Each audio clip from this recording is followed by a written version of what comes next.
Менің бағытым. Ұстаз өмірге бейімделуші, шәкіртті дұрыс жолға салып, жан дүниесін түсінетін, қиындық кезеңінде сүріндірмей құтқаратын ұстаз.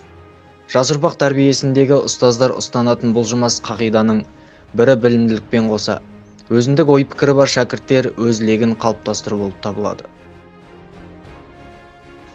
Менің мақсатым.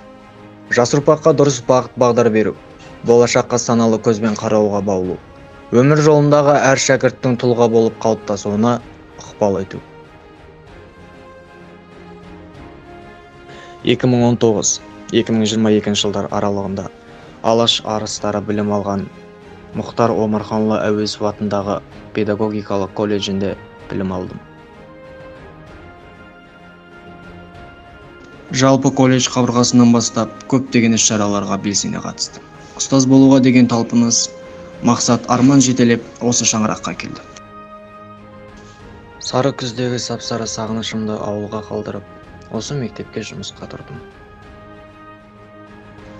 Ұстаз болу жүректің батырлығы, ұстаз болу сезімнің ақылдығы, ұстаз болу мінездің күншуағы, ұстаз болу адамның асылдығы.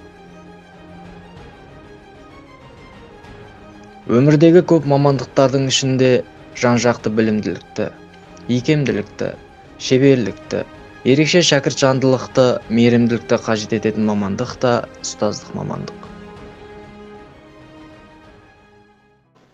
Әр ұстаздың алдында отырған шәкірт гүл іспеттес. Уақытылы қарап білім бұлағымен қандырып жылу сыйлау керек. Сонда ғана гүл бүршік жарып, әдемі, түзу болып өседі.